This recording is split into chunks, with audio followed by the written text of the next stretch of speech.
कहते हैं, वो डेमोक्रेसी में आपको कुछ नहीं मिला है सिवाय इसके कि आप आंख बंद करके वोट डालिए। किसको वोट डालें? सब जगह तो चोरी चोर दिखाई दे रहे हैं।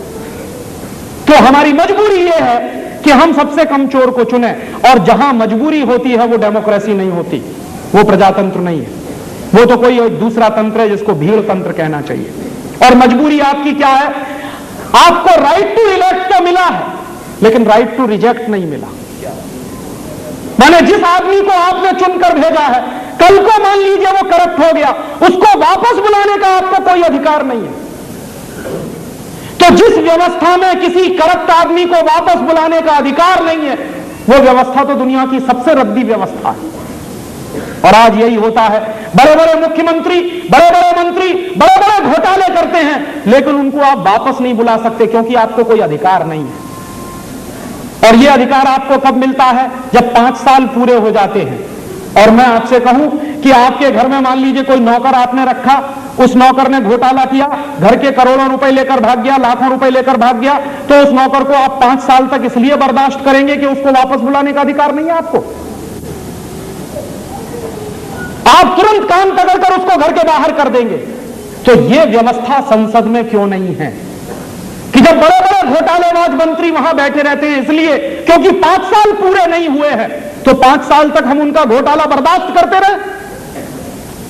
मैंने उनको खुली छूट है 5 साल तक घोटाले करने की। तो ये व्यवस्था कैसी है फिर? इसको डेमोक्रेसी क्यों कहते हैं? और ये डेमोक्रेसी नहीं है।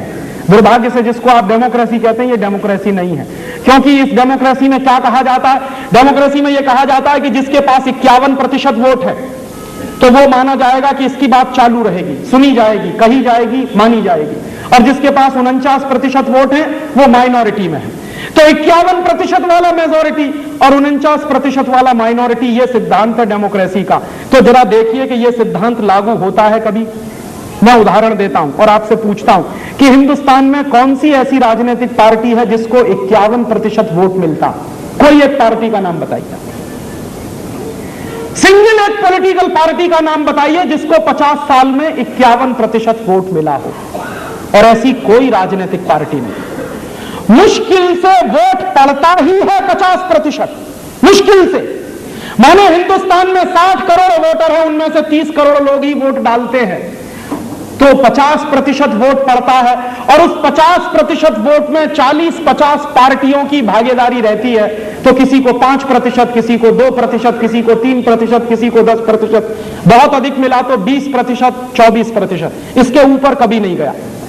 तो अब मैं वही प्रश्न पूछ रहा हूं कि आप कहते हैं कि 51% वाले की बात चलती है, और यहां तो मैं देख रहा हूं कि जिसको सिर्फ 24% वोट मिले, माने क्या है? 76% लोगों ने जिस पार्टी को रिजेक्ट किया वो सत्ता में जाने की अधिकारी कैसे? 24% वोट मिलने का माने क्या? 24% वोट मिलने का माने 76% लोगों ने आपको रिजेक्ट किया। तो जब 76% बहुतांश लोगों ने आपको रिजेक्ट कर दिया है, तो आप फिर सरकार चलाने के अधिकारी कैसे? आप ही तो तर्क देते हैं 51 और 49 का। और दुर्भाग्य से यह डेमोक्रेसी नहीं है जिसको आप डेमोक्रेसी कहते हैं। क्यों? क्योंकि इस डेमोक्रेसी में क्या हो रहा है? जो पार्टी के पास सिर्फ एक MP है पूरे देश में, वो मंत्री है, और जिन पार्टियों के पास 190 MPs हैं वो विपक्ष में बैठे हैं।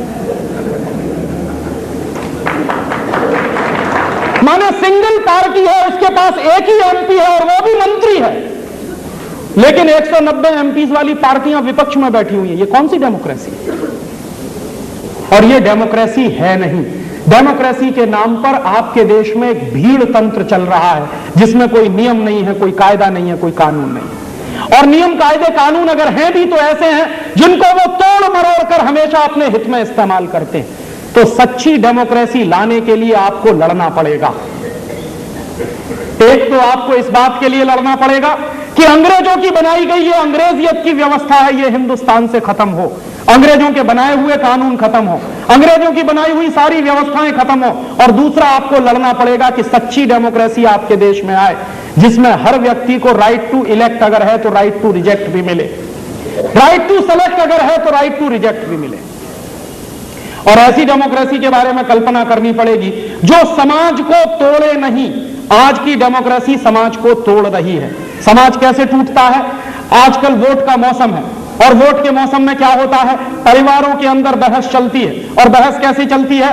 पिताजी कहते हैं एक पार्टी को वोट दो, माताजी कहती है दूसरी पार्टी को वोट दो। एक भाई है वो कहता है तीसरी पार्टी को वोट दो, चौथा भाई कहता है नहीं नहीं इस पार्टी को वोट दो, और अगर बहन है तो वो कहती है कि नहीं नहीं इनमें से किसी को वोट मत दो। माने क्या होता है? एक घर में 5 सदस्य हैं और पांचों सदस्य जब अलग अलग पार्टियों में बट जाते हैं तो घर का बंटवारा हो जाता है पार्टियों के आधार पर। और हमारे घर बट रहे हैं पार्टियों के आधार पर, भाई भाई लड़ रहे हैं पार्टियों के आधार पर, पिता और बेटे लड़ रहे हैं पार्टियों के आधार पर, मां बेटे लड़ रहे हैं पार्टियों के आधार पर। और ऐसे देश में इस सिस्टम के बारे में गंभीरता से सोचना पड़ेगा कि जिस सिस्टम में मां एक पार्टी में, बेटा दूसरी पार्टी में, बहन तीसरी पार्टी में, माने क्या है? परिवार तो खंड खंड टूट गया। और जिस पॉलिटिकल सिस्टम में परिवार टूटता है वो पॉलिटिकल सिस्टम समाज को तोड़ने वाला होता है, जोड़ने वाला नहीं होता। तो आपको सोचना पड़ेगा एक ऐसे पॉलिटिकल सिस्टम के बारे में जो परिवार को तोड़े नहीं बल्कि जोड़े, क्योंकि भारतीय समाज परिवार पर टिका हुआ है। भारतीय समाज की इकाई है परिवार। अगर परिवार टूटेगा तो समाज टूटेगा। और पिछले 50 साल से यह समाज टूट रहा है। चूंकि परिवार टूट रहे हैं और परिवार टूट रहे हैं तो समाज टूट रहा है, और टूटा हुआ समाज कभी भी पूर्ण जनादेश नहीं दिया करता। खंडित समाज हमेशा खंडित जनादेश ही देता है।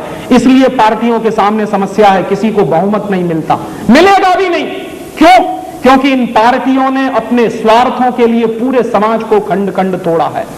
और जो लोग समाज को तोड़ने में लगे हुए हैं समाज उनको भी तोड़ देता है। इसलिए ये पार्टियां भी टूट रही हैं।